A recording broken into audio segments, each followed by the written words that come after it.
News నేను తులసి. ముందుగా headlines.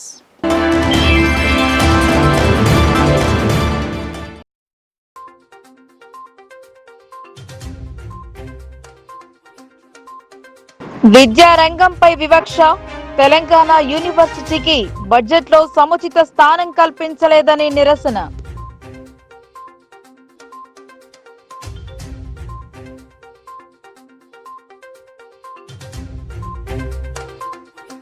Bombay, బొగ్గుబావి, Dubai ఉండవన్నారు ఏవి. అసెంబ్లీలో మాటల తూటాలు పేల్చిన ఆర్మూర్ ఎమ్మెల్యే.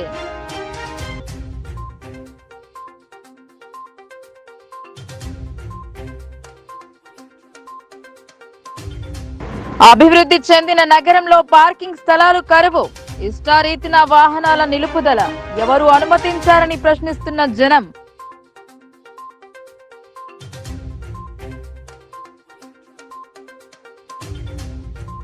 డెంగ్యూ పేరిట కాసులు వసూలు చేస్తున్న ప్రైవేట్ ఆసుపత్రులు, ల్యాబ్లలో లేని పరీక్షా మిషన్, దోపిడీకి ఇదో వంక.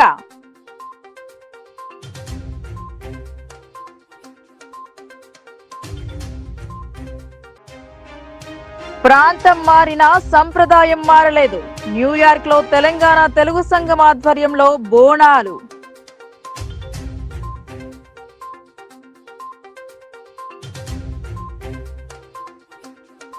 రాష్ట్ర బడ్జెట్లో తెలంగాణ యూనివర్సిటీకి జరిగిన అన్యాయంపై నిరసన చేపట్టారు. తెలంగాణ రాష్ట్ర ప్రభుత్వం ప్రకటించినటువంటి బడ్జెట్లో తెలంగాణ యూనివర్సిటీకి నిధుల కేటాయింపులో జరిగినటువంటి అన్యాయంపై ఆందోళన వ్యక్తం చేశారు. విద్యారంగం పట్ల రాష్ట్ర ప్రభుత్వం చిత్తశుద్ధి ప్రదర్శించడం లేదని భారతీయ జనతా యువమోర్చా బీజేవైఎం ఆధ్వర్యంలో ఆర్ట్స్ కళాశాల వద్ద ప్లే కార్డులతో నిరసన కార్యక్రమాన్ని చేపట్టారు. ఈ కార్యక్రమాన్ని ఉద్దేశించి జిల్లా ఉపాధ్యక్షులు పిల్లి శ్రీకాంత్ మాట్లాడుతూ తెలంగాణ రాష్ట్ర పేరు మీద ఉన్నటువంటి ఏకైక యూనివర్సిటీ తెలంగాణ యూనివర్సిటీ అన్నారు. ప్రభుత్వం ప్రకటించినటువంటి బడ్జెట్లో యూనివర్సిటీ అభివృద్ధికి ఎటువంటి ప్రయోజనం కలిగేలా నిధుల కేటాయింపు జరగలేదన్నారు. ఇది చాలా సిగ్గుచేటు అన్నారు. గత ప్రభుత్వంలో యూనివర్సిటీ అభివృద్ధికి నోచుకోలేదని చెప్పేసి ఇప్పుడు ఉన్నటువంటి ముఖ్యమంత్రి రేవంత్ రెడ్డి గతంలో అనేక సందర్భాల్లో మాట్లాడడం జరిగిందన్నారు. ఆ యొక్క పార్టీ ఎమ్మెల్యేలు, మంత్రులు కూడా చాలా సందర్భాల్లో విమర్శించడం జరిగిందని గుర్తు చేశారు. మరి ఆ పార్టీ అధికారంలోకి వచ్చిన తర్వాత ప్రవేశపెట్టినటువంటి బడ్జెట్ లో తెలంగాణ యూనివర్సిటీకి ఎందుకు మొండి చేయి చూపెట్టిందని ప్రశ్నించారు. తెలంగాణ యూనివర్సిటీలలో ఇంజనీరింగ్ కళాశాల ఏర్పాటు చేస్తామని చెప్పినటువంటి ప్రభుత్వం ఆ దిశగా ప్రయత్నం చేయకపోవడం చాలా సిగ్గుచేటన్నారు. కేవలం ప్రభుత్వం కేటాయించినటువంటి డబ్బులు జీతాలకు మాత్రమే సరిపోతుందని, మరి యూనివర్సిటీ అభివృద్ధి ఎప్పుడు జరుగుతుందని ప్రభుత్వాన్ని ప్రశ్నించారు. యూనివర్సిటీకి వీసీ లేక, సరైనటువంటి అధ్యాపకులు లేక యూనివర్సిటీ విద్య వెనుకబడుతున్నటువంటి పరిస్థితి ఉందని ఆవేదన వ్యక్తం చేశారు. ప్రభుత్వం వెంటనే యూనివర్సిటీకి అధిక నిధులు కేటాయించి యూనివర్సిటీలో ఒక ఇంజనీరింగ్ కళాశాల మంజూరు చేయాలని, అదేవిధంగా యూనివర్సిటీకి వీసీని నియమించి యూనివర్సిటీ అభివృద్ధికి పాటుపడాలని డిమాండ్ చేశారు. ఈ కార్యక్రమంలో జగడం సాయి, తరుణ్, సంజయ్, శ్రీకాంత్, రియాజ్, హజారుద్దీన్, నరేష్ తదితరులు పాల్గొన్నారు. తెలంగాణ రాష్ట్రంలో ప్రభుత్వం ప్రవేశపెట్టినటువంటి తెలంగాణ రాష్ట్ర బడ్జెట్లో మేమందరం కూడా తెలంగాణ యూనివర్సిటీ విద్యార్థులుగా మేము సంతోషపడ్డాం. ఎందుకోసం అంటే యూనివర్సిటీ బడ్జెట్లో ఏదైతే రాష్ట్ర బడ్జెట్లో మా యూనివర్సిటీకి అత్యధికంగా నిధులు వచ్చి మా యూనివర్సిటీ గత కొన్ని 10-12 సంవత్సరాలుగా అభివృద్ధికి నోచుకోక ఎక్కడ వేసినటువంటి గొంగడి అక్కడే ఉన్నట్లుగా యూనివర్సిటీ అభివృద్ధికి నోచుకోలేదు. ఇప్పుడున్నటువంటి ప్రభుత్వం అన్న బడ్జెట్లో సుమారు ఒక 100 కోట్లు నిధులు కేటాయించి యూనివర్సిటీ అభివృద్ధికి పాటుపడతాయని చెప్పేసి మేమంతా కూడా ఆశపడ్డాం. కానీ ఈ యొక్క రేవంత్ రెడ్డి ప్రభుత్వం, కాంగ్రెస్ ప్రభుత్వం తెలంగాణ యొక్క యూనివర్సిటీ, తెలంగాణ రాష్ట్ర పేరు మీద ఉన్నటువంటి యూనివర్సిటీని మొత్తం కూడా మొండి చేయి చూపెట్టినటువంటి మాట మనకు కనబడతా ఉంది. ఏదైతే ఎన్నికలకు ముందు తెలంగాణ యూనివర్సిటీలో ఒక ఇంజనీరింగ్ కళాశాల లేదు, తెలంగాణ యూనివర్సిటీ అభివృద్ధికి నోచుకోలేదు, తెలంగాణ యూనివర్సిటీని గత ప్రభుత్వం పట్టించుకోలేదు, మేము అధికారంగా వస్తే తెలంగాణ యూనివర్సిటీని ఒక మోడల్ యూనివర్సిటీగా చేస్తామని చెప్పినటువంటి ఈ యొక్క కాంగ్రెస్ పార్టీ ఈరోజు ప్రభుత్వం వచ్చిన తర్వాత తాను ప్రవేశపెట్టినటువంటి బడ్జెట్లో ఈ యొక్క యూనివర్సిటీకి ఎందుకు మొండి చేయి చూపెట్టారని చెప్పేసి మేము అడుగుతా ఉన్నాం. వెనుకబడ్డటువంటి ప్రాంతం, వెనుకబడ్డటువంటి యూనివర్సిటీని అభివృద్ధి చేయవలసినటువంటి ఈ యొక్క ప్రభుత్వం తెలంగాణ యూనివర్సిటీ మీద చిన్న చూపు చూపెడతా ఉంది.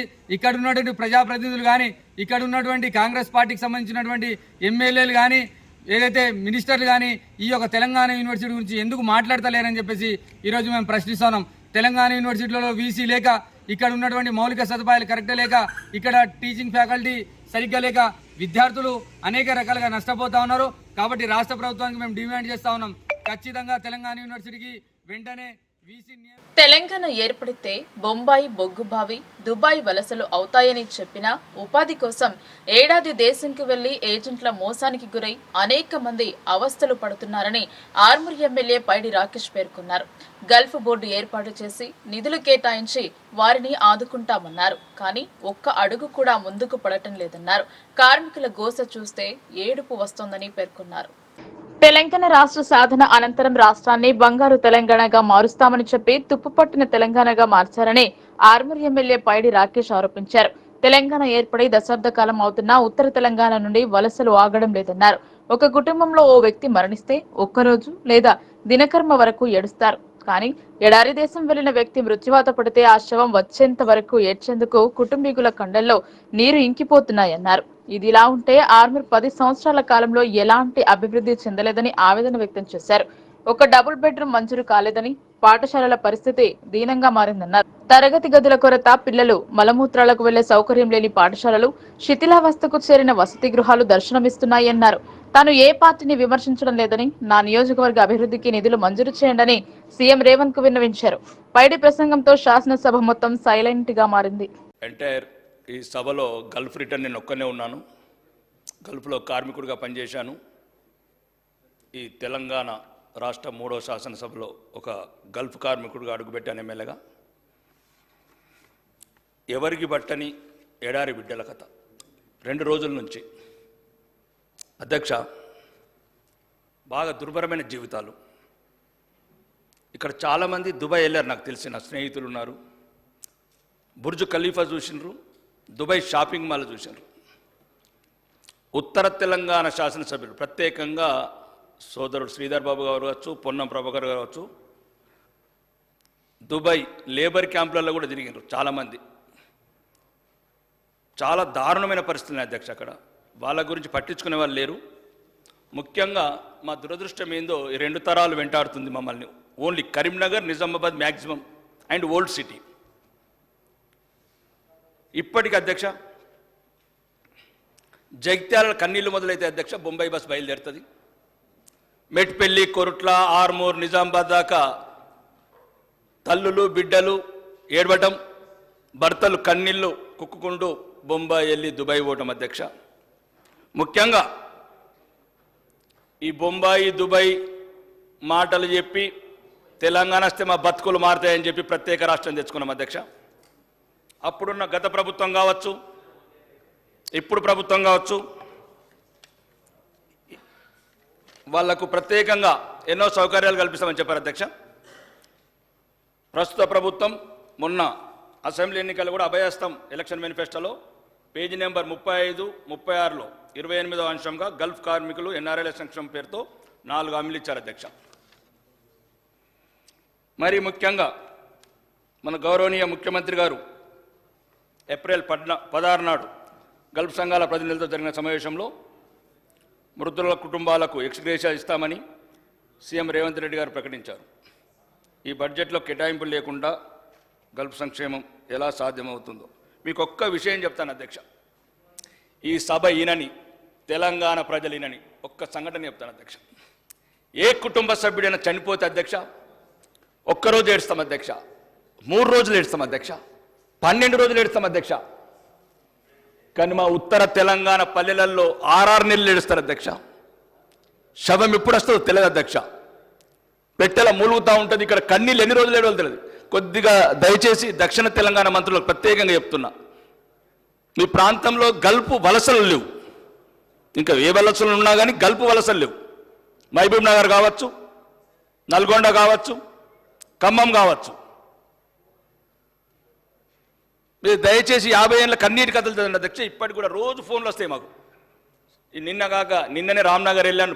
గౌరవనీయ గవర్నర్ బండారు దత్తాత్రేయ గారు బోనాలు ఫంక్షన్ పిలిచి వెళ్తాను అధ్యక్ష. అక్కడ సప్లై చేస్తున్న బాబు కామారెడ్డి అబ్బాయి నవీన్ అని, వాళ్ళ నాన్న 2 సంవత్సరాల నుంచి అడ్రస్ లేట అధ్యక్ష. సౌదీలో లంబాడోళ్ళ బంజారా పిల్లగాడు. ఎవరికి చెప్పాలో తెలియదు, ఎక్కడ ఏడాలో తెలియదు. పెట్టెలలో శవాలు, ఇండ్లల్లా ఎక్కడికి వెళ్ళాలి అధ్యక్ష? భార్య ఎన్ని రోజులు ఏడాలి? శవం వచ్చే వరకు ఇంట్లోకి వెళ్ళి బయటికి వెళ్ళరాదు. మనమంటే 12 రోజులు కాగానే కర్మ అయిపోయింది, ఎవరి పనులు వాళ్ళు చేసుకుంటారు. కొడుకు స్కూల్లోకి వస్తే మేము నాన్న శవం ఎప్పుడు వస్తుంది అంటారు. తల్లి బయటికి వెళ్తేనే నీ కొడుకు శవం ఎప్పుడు వస్తుంది అంటారు. 50 సంవత్సరాల కన్నీటి కథలు అధ్యక్ష ఇవి. బొంబాయి అన్నారు, దుబాయ్ అన్నారు, బొగ్గుబాయ్ అన్నారు. పోయినప్పుడల్లా ఎలక్షన్ వచ్చినప్పుడు దుబాయ్కి వెళ్తారు, లేబర్ క్యాంపులో తిరుగుతారు, మీకున్నామంటారు. మళ్ళీ ఒక్కరుండరు అధ్యక్ష.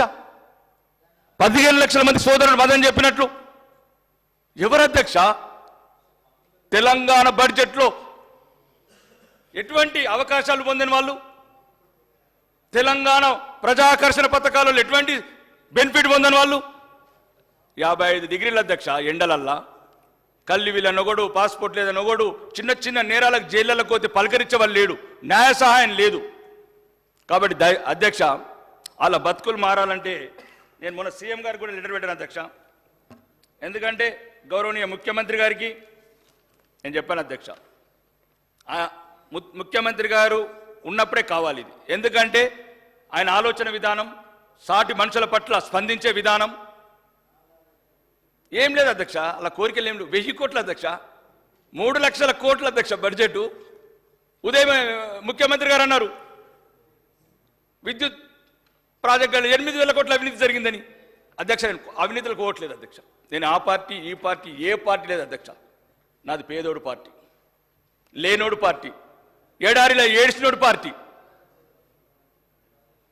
1000 కోట్లు అధ్యక్ష, 1000 కోట్లు పెట్టమంటున్నారు.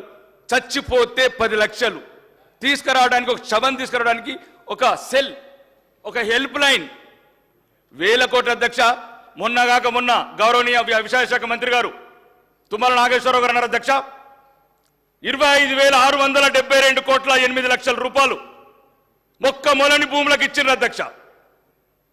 ఏం పాపం చేసిండ్రు అధ్యక్ష? కరీంనగర్ నిజామాబాద్ వాళ్ళు ఎక్కడ పుట్టలేదని అధ్యక్ష, ఖమ్మంలో పుట్టలేదనుక. మొన్న ఫోన్ చేసి ఒక అబ్బాయి అంటాడు, అన్న మేము కొడంగల్లో పుట్టినా బాగుండేది అధ్యక్ష అంటాడు. నేనన్నా మేము ఉన్నాము, అభయస్తాం మేనిఫెస్టోలో పెట్టారు, ఇంప్లిమెంట్ చేపిస్తాం, గౌరవ ముఖ్యమంత్రి గారిని అడుగుతాం.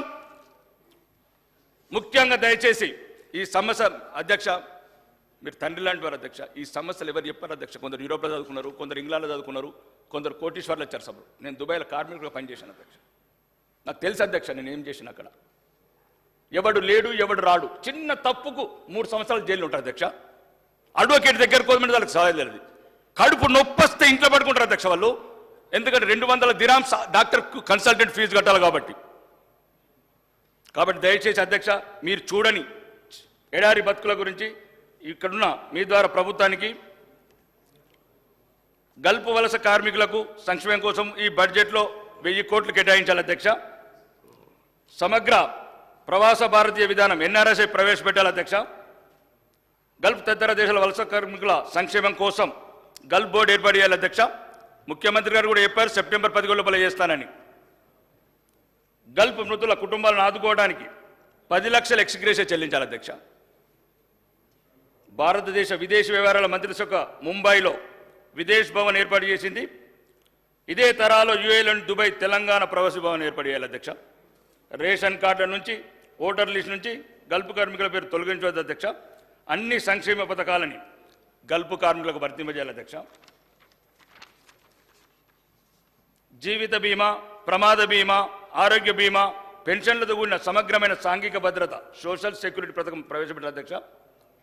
విదేశాల నుండి తిరిగి వచ్చిన వారికి సబ్సిడీతో కూడిన రుణాలు ఇచ్చి స్థానికంగా ఉపాధి అవకాశాలు కల్పించాలి.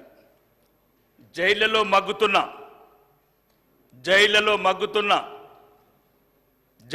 మగ్గుతున్న ఉత్తర తెలంగాణ అమాయక బిడ్డలు లీగల్ ఎయిడ్ ఇవ్వాలి అధ్యక్ష. ఏళ్ల తెరబడి విదేశాల్లో ఒంటరిగా నివసిస్తున్న తల్లికి దూరమై, పల్లెకి దూరమై, సంసారానికి దూరమై, బిడ్డలకు దూరమై ఉన్న వాళ్ళకి అధ్యక్ష సంవత్సరానికి ఒకసారి రిటర్న్ టికెట్ ఇవ్వాలి అధ్యక్ష. ఇక్కడ 1000 కోట్లు ఉచిత పథకాలను ఇస్తున్నాం అధ్యక్ష. ట్రాఫిక్ నిబంధనలను ప్రతి ఒక్కరూ పాటించాలని, ఒకవేళ నిబంధనలు ఉల్లంఘించిన వారిపై చర్యలు తప్పవని పోలీసులు హెచ్చరించారు. ద్విచక్ర వాహనం నిలపాలంటే నగరంలో గగనమయ్యింది.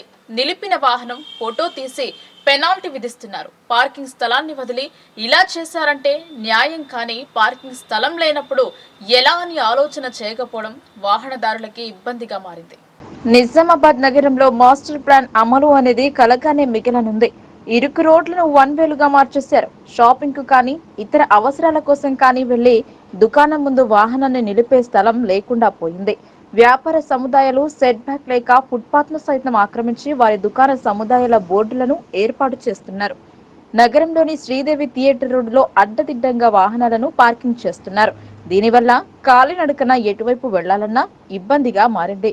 రోడ్డుపై వాహనాలను నిలుపడానికి ఎవరు అనుమతించారు? పోలీసులా లేక మున్సిపల్ అధికారులా అనేది ఎవరికీ తెలియని విషయం. రోడ్డును పార్కింగ్ స్థలంగా మార్చిన చర్యలు శూన్యం. మంచి చేయాలన్న పోలీసుల భావన మంచిదే కానీ ప్రజలకు పూర్తి స్థాయి సౌకర్యాలు కల్పించినప్పుడు వాటిని విస్మరిస్తే చర్యలు తీసుకోవడం కరెక్ట్ అంటున్నారు నగర జనం. ఇప్పటికైనా పోలీసు యంత్రాంగం, మున్సిపల్ యంత్రాంగం కలిసి పార్కింగ్ జోన్లు ఏర్పాటు చేసి సౌకర్యాన్ని కల్పించాలని కోరుతున్నారు. రోడ్డును పూర్తిగా ఆక్రమించుకుని పార్కింగ్ చేస్తున్నారు. కాలనీ వాసులు అశోక్, అస్మత్ ఖాన్ మాట్లాడుతూ పాఠశాలలకు ఆటోలలో వెళ్లే విద్యార్థులు వెళ్లలేక ఇబ్బందులు ఎదుర్కొంటున్నారన్నారు. గత కొన్నేళ్ల క్రితం ఇదే విధంగా పార్కింగ్ ఉంటే నాటి అధికారులు స్పందించి పార్కింగ్ తొలగించారని గుర్తు చేశారు. మళ్లీ యథావిధిగా పార్కింగ్ చేయడంతో పాటు ఆటోలు రావడానికి కూడా వీలు లేకుండా పోయిందన్నారు. అదేవిధంగా పండ్ల వ్యాపారస్తులు రోడ్లకు అడ్డంగా తోపుడు బండ్లు పెట్టి అమ్మకాలు జరుపుతున్నా ట్రాఫిక్ పోలీసులు చూసి చూడనట్టుగా వ్యవహరిస్తున్నారని పేర్కొన్నారు. తోపుడు పండ్ల బండ్లు ఉంచడంతో మరింత ఇబ్బందికరంగా మారిందని, నడవలేని దుస్థితి నెలకొందని ఆవేదన వ్యక్తం చేశారు. ట్రాఫిక్ పోలీసులు సైతం ఇష్టానుసారంగా పార్కింగ్ చేసే వాహనాలను చూసి సైతం చూడనట్లుగా వ్యవహరిస్తున్నారని స్థానికులు ఆగ్రహం వ్యక్తం చేశారు. ఇప్పటికైనా సంబంధిత అధికారులు స్పందించి నిబంధనలకు విరుద్ధంగా ఉన్న పార్కింగ్ ను తొలగించి మురికి కాలువలను శుభ్రం చేయాలని ట్రాఫిక్ ఏసీపీని, మున్సిపల్ కమిషనర్ ను స్థానిక ప్రజలు న్యాయం చేయాలని కోరుతున్నారు. आपको श्रीदेवी चौरस्ते से मैं आपको ये बताना चाह रहा हूँ कि ये तमाम चौरस्ता जो है आज 10 साल से, जो पहले हमेशा से चालू रहता था, आज 10 साल से पूरा बंद है। और वो चौरस्ते पे गपचुप के बंडियाँ, मौस के बंडियाँ वगैरह है और बीच में मुकम्मल चौरस्ते पे गाड़ियाँ पार्क कर रहे लोग, जिससे यहाँ के पूरे व्यापारियों को और आवाम को आने जाने की बहुत बड़ी तकलीफ से गुजर रहे हैं। कई बार जो है इसकी शिकायत दर्ज कराई गई मगर कोई सुनने वाला नहीं है। मैं जो है जिम्मेदारान और अहबाब से मैं गुजारिश करता हूँ कि जो है तो इसको बिल्कुल यहाँ पे रोड का जो है मुकम्मल साफ सफाई करके बिल्कुल इसको जारी कर दिया जाए। कॉम्प्लेक्स जितने भी बने गए इनकी परमिशन है या नहीं है, इनका है ना, पार्किंग साइड नहीं है, कुछ भी नहीं है। पूरे रोडों पे अकोपेट चबूतरे हैं, इन लोग के चबूतरे तोड़ दिया जाए। इन लोगों का जितना भी फ्रंट साइड हाईवे है उन लोगों का బ్యాక్ సైడ్ కరియే ఇల్లు. 49 డివిజను ఇక్కడ రోడ్డు మీద వెహికల్స్ పెడుతున్నారు. ఇంతకుముందు విజయ పబ్లిక్ స్కూల్ వెహికల్స్ పోతుండే, ఆటోలు పోతుండే. ఇప్పుడు చాలా ఇబ్బందికరంగా ఉన్నది. అంబులెన్స్ రావడానికి కూడా కష్టంగా ఉన్నది. దయచేసి వెహికల్స్ అన్ని తీపిచ్చేసి పబ్లిక్ అంతరాయం కలగకుండా చేయాలని మా యొక్క మనవి. దేశం కాని దేశంలో ఉద్యోగ వ్యాపార రంగాలలో స్థిరపడిన తెలంగాణ వాసులు ఈ మట్టి సువాసనలను మర్చిపోవడం లేదు. తెలంగాణ సంస్కృతి సంప్రదాయాన్ని పాటిస్తూ ఎక్కడ ఉన్నా మేము తెలంగాణ వారిమే అని చాటి చెబుతున్నారు. ఆషాఢ మాసం పురస్కరించుకుని భక్తి శ్రద్ధలతో కొలిచారు. మారుతున్న కాలంతో పాటు మనుషులు మారుతున్న తెలంగాణ బిడ్డలు మాత్రం వారి సంప్రదాయ కట్టుబాట్లను మాత్రం మరవడం లేదు. అందుకు ఈ బోనాలే నిదర్శనం. న్యూయార్క్ లో స్థిరపడిన ప్రవాస తెలంగాణ వాదులంతా కలిసి బోనాల పండుగను జరుపుకున్నారు. న్యూయార్క్ తెలంగాణ తెలుగు సంఘం ఆధ్వర్యంలో ఆషాఢ మాసాన్ని పురస్కరించుకుని బోనాలు సమర్పించి అమ్మవారి పూజలు చేశారు. ఈ సంఘం సభ్యులు వాణి, హరిచరణ్, పద్మ, హారిక, సుధీర్, శాలిని రెడ్డి, పలువురు సంఘ సభ్యులు పాల్గొన్నారు. నిజామాబాద్ జిల్లాలో డెంగ్యూ వైరస్ ప్రైవేట్ ఆసుపత్రులకు కాసులు కురిపిస్తోంది. ప్రధానంగా ఫిజిషియన్లకు సీజన్ లో వరంగా మారింది. చిన్న పిల్లలు మొదలుకొని పెద్దల వరకు వచ్చే జ్వరాలు, డెంగ్యూ జ్వరం ఏమోనన్న అనుమానంతో ప్రైవేట్ ఆసుపత్రులకు పరుగులు పెడుతున్నారు. డెంగ్యూ వైద్యానికి కూడా లక్షలు లాగుతున్నారు. ప్రధానంగా ప్రైవేట్ ఆసుపత్రులకు వచ్చే రోగులకు పరీక్షలు నిర్వహించి డెంగ్యూ పాజిటివ్ అని, ప్లేట్లెట్ కౌంటింగ్ తగ్గిందని భయపెడుతున్నారు. వేసవి ముగిసి వర్షాకాలం ఆరంభమైన నాటి నుండి సీజనల్ వ్యాధుల పట్ల అప్రమత్తంగా ఉండాలని అధికారులు ఆదేశిస్తున్నారు. దోమల వల్ల పలు రకాల జ్వరాలు వచ్చే అవకాశం ఉందని చెబుతున్నారు. ప్రభుత్వ ఉత్తర్వుల ప్రకారం డెంగ్యూ పాజిటివ్ నిర్ధారించే పరికరం ఒక్క నిజామాబాద్ జనరల్ ఆసుపత్రి ఆవరణలోని టీహబ్కే అధికారం ఉంది. కానీ ప్రైవేట్ ఆసుపత్రులు తమ దోపిడీకి ప్రైవేట్ డయాగ్నోసిస్ సెంటర్లను, తమ వద్ద ఉండే పాథాలజిస్టులను, టెక్నీషియన్లను ఆసరాగా చేసుకుని డెంగ్యూ పాజిటివ్ పేరిట వైద్యం చేస్తున్నారు. జిల్లా కేంద్రంలోని ఆసుపత్రిలో వైరస్ జ్వరాలతో పాటు డెంగ్యూ వైద్యానికి వచ్చే వారితో కిటకిటలాడుతున్నాయి. ముఖ్యంగా వాతావరణ మార్పుల సమయంలో వైరల్ జ్వరాలు రావడం సాధారణం కాగా వాటిని కూడా డెంగ్యూ పాజిటివ్లుగా చూపుతూ వైద్యం చేస్తున్నారనే ఆరోపణలున్నాయి. నిజామాబాద్ జిల్లాలో డెంగ్యూ వైరస్ కేసులు ప్రమాద ఘంటికలు మోగిస్తున్నాయి. గతంలో ఏడాదికి 300 కేసులు నమోదయ్యేవి. ఈ నెల 5 వరకు జనవరి నుంచి 134 డెంగ్యూ పాజిటివ్ కేసులు నమోదైనట్లు వైద్యారోగ్య శాఖ అధికారులు చెబుతున్నారు. ప్రధానంగా డెంగ్యూ కేసులు పాజిటివ్ రావడంతో ప్రజల్లో భయాందోళన నెలకొంది. ముఖ్యంగా డెంగ్యూ వైరస్ కేసులు ఎడిసా అనే దోమకాటు వల్ల సంబంధిత వైరస్ సోకుతుంది. అయితే ప్రస్తుతం జిల్లాలో ముఖ్యంగా నిజామాబాద్ మున్సిపల్ కార్పొరేషన్ మొదలుకొని మిగతా 3 మున్సిపాలిటీల్లోని అత్యధికంగా కేసులు నమోదవుతున్నాయి. మలేరియా నది పరివాహక ప్రాంతాల్లో కేసులు బహిర్గతమవుతుంటే డెంగ్యూ మాత్రం పట్టణ ప్రాంతంలో ప్రధానంగా పరిశుభ్రత లేని ప్రాంతంలోనే దోమలు తమ లార్వాల ద్వారా సంతానం ఉత్పత్తిని పెంచుకుంటున్నాయి. ముఖ్యంగా ఇళ్ల సమీపంలోని చెత్తా చెదారంతో పాటు ఇంటి ఆవరణలో నీటి నిల్వ కేంద్రాలే వాటి ఆవాసాలుగా మారుతున్నాయి. ఈ నేపథ్యంలో మున్సిపాలిటీలో ఎక్కువ కేసులు నమోదవుతున్నాయి. నిజామాబాద్ జిల్లా కేంద్రం మెడికల్ హబ్ అని చెప్పాలి. జిల్లా కేంద్రంలో కొందరు వైద్యులు సొంత ప్రాక్టీస్ చేస్తుండగా మరికొంతమంది ప్రైవేట్ వ్యక్తులే డాక్టర్లను అద్దెకు మాట్లాడుకుని వైద్య సేవలు అందిస్తున్నారు. ప్రధానంగా మల్టీ స్పెషాలిటీ ఆన్ కాల్ వైద్యం అంతా పరస్పర సహకార పద్ధతిలో కొనసాగుతుంది.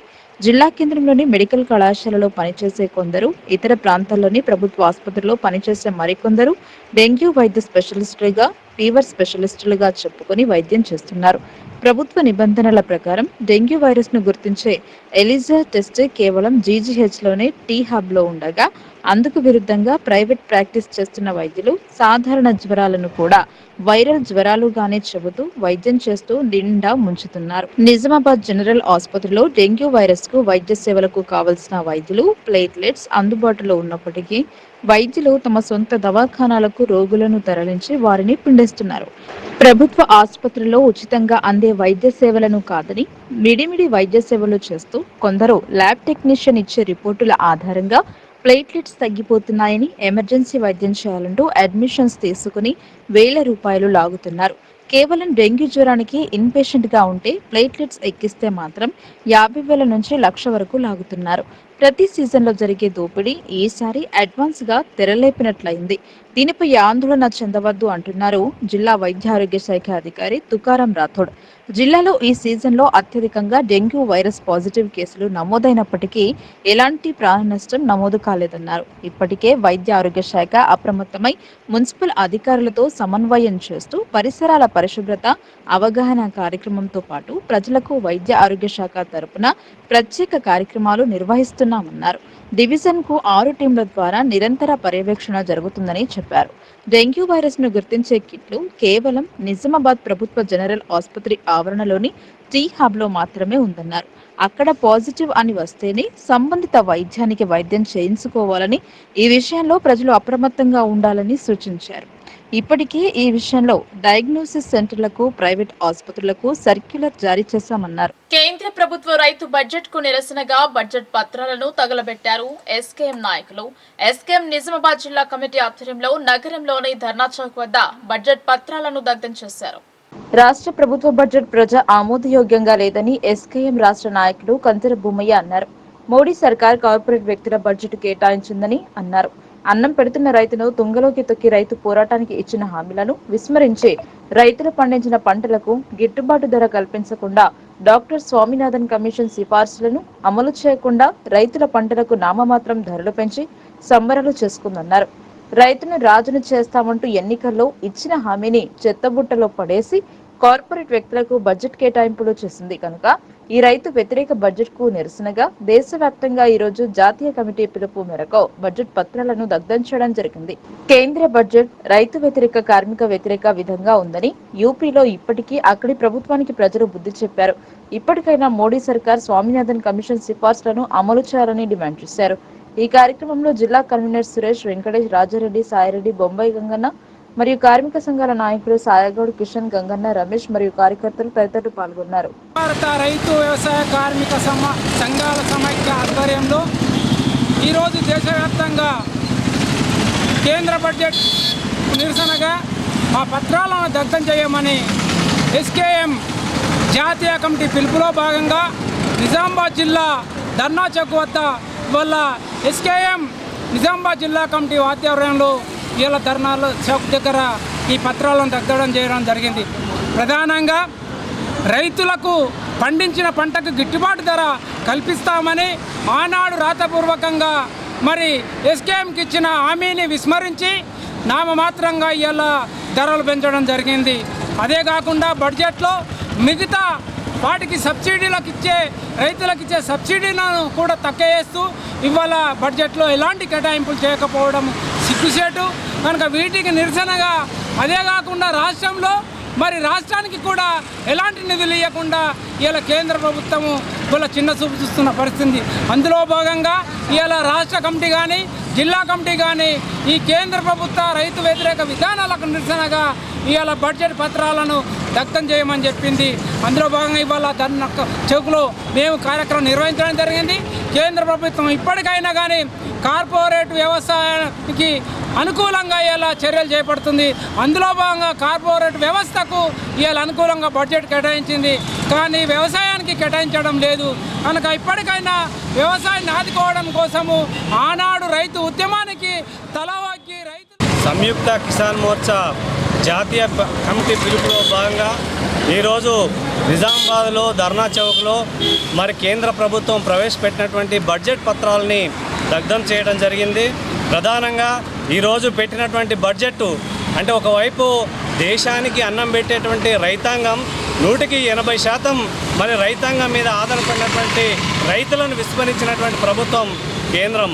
ఎందుకనంటే మరి రైతులు పండించినటువంటి పంటకి గిట్టుబాటు ధర కల్పిస్తానని చెప్పి మరి ఆ రోజు స్వామినాథన్ కమిటీ సిఫారసులు అమలు చేస్తామని చెప్పి ఈరోజు ఆ ఊసే ఎత్తట్లేదు. పైగా ఈరోజు నామినల్గా ఇవాళ ధరలు మరి పెరుగుతున్నాయి. కేవలం ఇవాళ గిట్టుబాటు ధర మేము కల్పిస్తున్నామని చెప్పి ఇవాళ 14 రకాల పంటలకు 150 మాత్రమే ఇవాళ మరి మద్దతు ధర ఇస్తున్నామని చెప్పడం జరిగింది. అది కాదు మేము అడిగేది, ఇవాళ రైతులు పెట్టినటువంటి పెట్టుబడికి సగం కలిపి ఇవ్వాలని చెప్పేసి స్వామినాథన్ కమిటీ సిఫారసులు అమలు చేయాలని, దానికి అనుకూలంగా ఇవాళ బడ్జెట్ కేటాయించాలని చెప్పేసి ఇవాళ సంయుక్త కిసాన్ మోర్చా కోరుతా ఉంది. ఇదే రకంగా మరి నరేంద్ర మోడీ ప్రభుత్వం కనుక వ్యవహరిస్తే రానున్నటువంటి రోజుల్లో రైతులతో ఏ రకమైనటువంటి పోరాటం కొనసాగిందో. జర్నలిస్టులు ప్రభుత్వానికి ఇటు ప్రజలకు వారధిగా లాంటి వారన్నారు.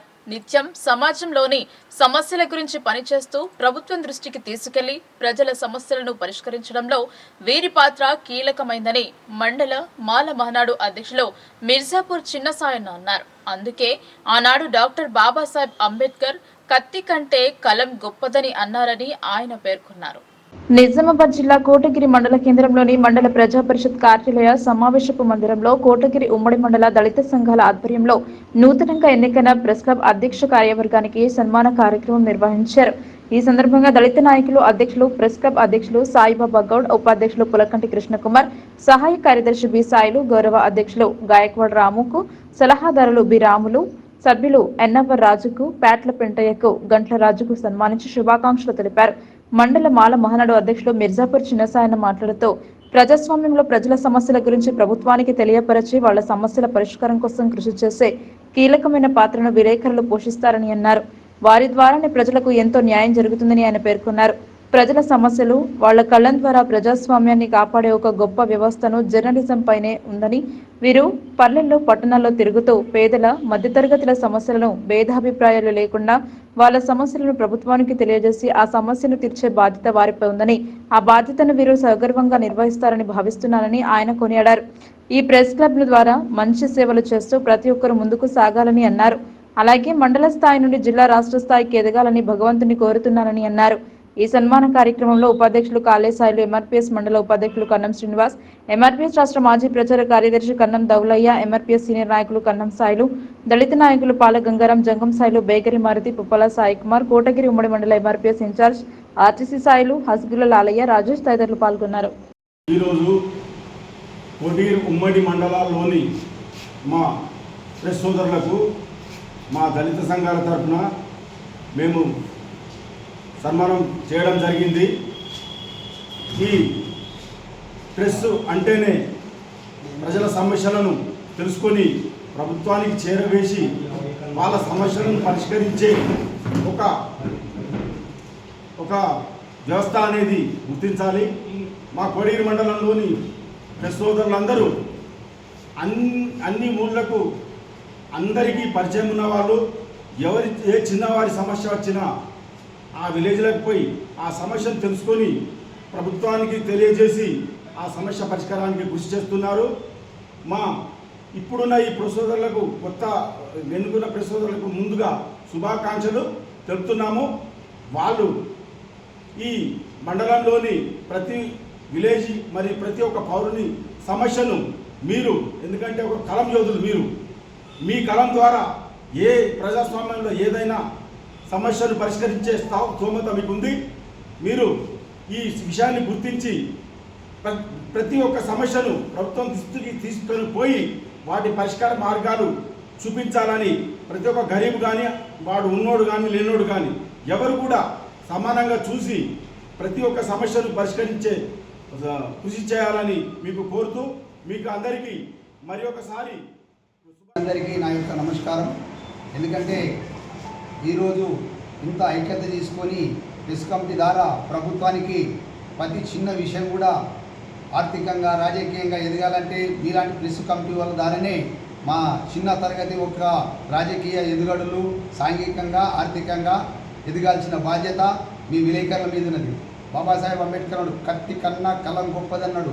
అలాంటి కలం ఎప్పుడు కూడా మనం ఎవరికి భయపడకుండా దాన్ని రాసినప్పుడే ఒక పత్రికల విలేకరులకు కానీ గౌరవం దక్కుతుంది.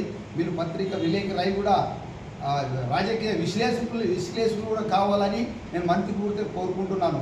అదే సందర్భంగానే మరి ఇంకనే మీ యొక్క జీవితాలు కూడా మంచిగా ఇలాంటి విషయాలు కూడా మంత్రివర్గంలో కానీ దేని కానీ మంచి అంచెలు ఎదిగి సీఎం దాకా మీరు పోతారని మేము ఆశిస్తున్నాము. అదేవిధంగా మరి ఎన్నో అడ్డంకాలు వస్తాయి మీకు కూడా అని నొడుపులో ఉంచుకొని ప్రభుత్వంతో మంచి అవగాహన చేసుకుంటూ పేద ప్రజల యొక్క సమస్యలు కానీ ఆర్థికంగా 40-70 ఏళ్ళ స్వాతంత్రంలో ఇంకా చాలామంది మనం వెనుకబడి ఉన్నాం.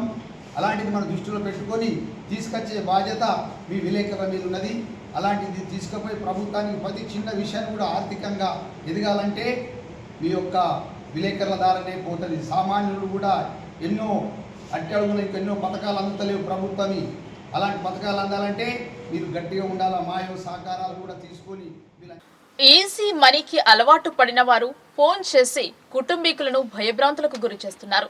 అది నిజమని నమ్మి అడిగినంత సమర్పించుకొని తర్వాత మోసపోయామని భావించేవారు కొందరు అయితే వాటిని తిప్పికొట్టి చుక్కలు చూపిస్తున్నారు ప్రజలు. సిరికొండ మండలం కొండూరు గ్రామానికి చెందిన దేవుడు గళ్లశంకర్ అనే వ్యక్తికి సోమవారం సైబర్ నేరగాళ్ల నుంచి ఫోన్ కాల్ వచ్చిందని తెలిపారు. వృత్తిరీత్యా దేవుడు గళ్లశంకర్ సిరికొండ మండల కేంద్రంలో శ్రీపాద ఫుట్వేర్ షాప్ నడుపుకుంటూ జీవనం సాగిస్తున్నారు. ఆయన కొడుకు డ్రగ్స్ లో పట్టుబడ్డారని, మీ కొడుకుని విడిపించాలంటే 2,50,000 రూపాయలు మాకు ఫోన్ పే చేయాలని, లేకుంటే మీ కొడుకుని షూట్ చేసి చంపేస్తామని సైబర్ నేరగాళ్లు బెదిరించారు. వాస్తవానికి శంకర్ కొడుకులు ఇద్దరు గతంలోనే పనిరీత్యా బెహరాన్ దేశానికి వెళ్లారని తెలిపారు. దేవులగల్ల శంకర్ మాట్లాడుతూ ఇటువంటి ఫోన్ కాల్స్ ఎవరికైనా వచ్చినట్లు అయితే నేను దేవుడు గల్ల శంకర్ కొండూరు సిరికొండ మండల్ శ్రీపాద ఫుట్వేర్ అయితే నేను చెప్పేది ఏంటంటే నాకు ఒకటి ప్యాకింగ్ కాల్ వచ్చిందండి. ఎప్పుడంటే నిన్న సోమవారం నాడు 10:46 అయితే ఆయన ఫోన్ చేసి ఏమంటుండంటే మీ అబ్బాయి అనే వ్యక్తి అంటే దేవుడు గల వినేష్ అని అంటే అవును అని చెప్పాను. నేను ఎట్లా తెలుసు మీకు అని చెప్పేసి నా పేరు కూడా దేవుడు గల శంకర్ అని చెప్పాడు. తర్వాత మీ కొడుకు ఇలా వినేష్ అని చెప్పాడు, దేవుడు గల వినేష్ అని చెప్పాడు. ఆ తర్వాత మీ అబ్బాయి ఇంకా ఇద్దరు కలిసి ముగ్గురు మాకు డ్రగ్స్ దాంట్లో దొరికారు అని చెప్పేసి అన్నారు. అయితే నేనన్నా మీరు ఎక్కడ సార్ అంటే నేను సిపిని అంటుండు. సిపి అంటే ఎక్కడ సిపి సార్? నిజామాబాదా ఎక్కడ? అయితే హిందీలో మాట్లాడారు. ఆ హిందీకి నేను సమాధానం చెప్పాను. కాకపోతే ఏంటంటే ఇప్పుడు ఇలాంటి ప్యాకింగ్ యూజులు చేసుకుంటా ఆ నంబరును నేను చెక్ చేస్తే అది పాకిస్తాన్ నంబర్ వెళ్తుంది. అయితే వాళ్ళు చేసింది ఇండియా నుండే కానీ నంబర్ మాత్రం పాకిస్తాన్ నుండి వచ్చింది. అయితే ఆయన ఏమంటుండంటే 2,50,000 ఇస్తే మీ అబ్బాయిని వదిలేస్తా లేకుంటే చంపేస్తా అని నాకు బెదిరిస్తే మరి నేనన్నా ఎక్కడ ఉన్నారు, ఎక్కడ పట్టుకున్నారు, మన తెలంగాణ ఆంధ్రాలనా లేకుంటే మహారాష్ట్రలనా ఎక్కడ పట్టుకున్నారు చెప్పండి అని చెప్పేసి అంటే నేను సిపి గారిని మాట్లాడుతున్నా ఏర్పడతలేదా నా టీమును పంపించమంటావా అంటే నేనన్నా పంపించండి ఎక్కడ ఉన్నారో మరి పంపించండి నేను కూడా వచ్చేస్తాను నేనన్నా ఇస్తావా లేకుంటే సస్తావా అని నాకు బెదిరించారు. బెదిరిస్తే నేనన్నా సరే ఎట్లాగో చనిపోయాడునే కదా నీకు 2 లక్షలు ఇచ్చే సత్తాను వస్తూ కానీ ఒక్కసారి అయితే మిమ్మల్ని చూడాలి అని నేను. ప్రభుత్వ బడులలో విద్యను అభ్యసించే విద్యార్థులకు శ్రీరామ స్వచ్ఛంద సంస్థ తోడుగా నిలిచింది. విద్యార్థులకు నోట్బుక్లను అందజేశారు. మోపల్ మండల పరిషత్ ప్రాథమిక పాఠశాల ఠానా కుర్దు పాఠశాలలో శ్రీరామ స్వచ్ఛంద సేవా సంస్థ 22 మంది విద్యార్థులకు లాంగ్ నోట్బుక్స్, పుస్తకాలు, పెన్సిళ్లు, షార్ప్నర్లు, స్కేల్స్, ఇతర వస్తువులు అందజేశారు. ఇటు కార్యక్రమంలో రామ్మోహన్, బాలశేఖర్, అమర్, రాజశేఖర్, టిఎస్ వ్యాస్ తదితరులు పాల్గొన్నారు. ఈ విద్యా సంవత్సరం సంస్థ ఆధ్వర్యంలో కొన్ని పాఠశాలల విద్యార్థులకు ప్రోత్సాహకంగా చదువుకు అవసరమయ్యే వస్తువులు అందించే లక్ష్యంతో పాఠశాలలో అందజేశారన్నారు. విద్యార్థుల భవిష్యత్తు నిర్మాణంలో మా సంస్థ భాగస్వామ్యం అవుతున్నందుకు ఆనందంగా ఉందన్నారు. శ్రీరామ స్వచ్ఛంద సేవా సంస్థ ఆధ్వర్యంలో 22 మంది పిల్లలకు 100 లాంగ్ నోట్బుక్స్ మరియు పెన్సిల్స్, ఎరేజర్స్, షార్ప్నర్స్ మన శ్రీరామ స్వచ్ఛంద సేవా సంస్థ నుంచి ఇవ్వడం జరిగింది. తానాకూర్ మోపాల్ మండల్ స్కూల్లో ప్రాథమిక పాఠశాలలో ఇవ్వడం జరిగింది. జై శ్రీరామ్, జై శ్రీరామ్, జై శ్రీరామ్. అందరూ మంచిగా చదువుకోవాలి, చదువుకుంటారా? గట్టిగా వార్తలు ముగించే ముందు హెడ్లైన్స్ మరోసారి.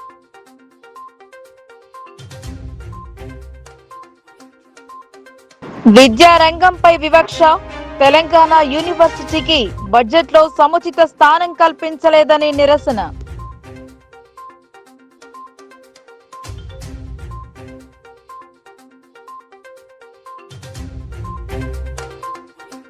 బొంబాయి, బొగ్గుబావి, దుబాయ్ ఉండవన్నారు ఏవి. అసెంబ్లీలో మాటల తూటాలు పేల్చిన ఆర్మూర్ ఎమ్మెల్యే.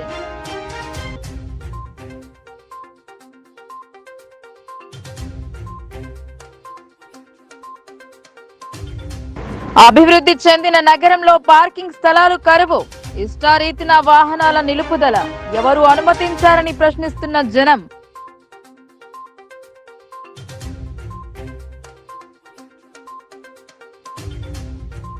డెంగ్యూ పేరిట కాసులు వసూలు చేస్తున్న ప్రైవేట్ ఆసుపత్రులు, ల్యాబ్లలో లేని పరీక్షా మిషన్, దోపిడికి ఇదో వంక.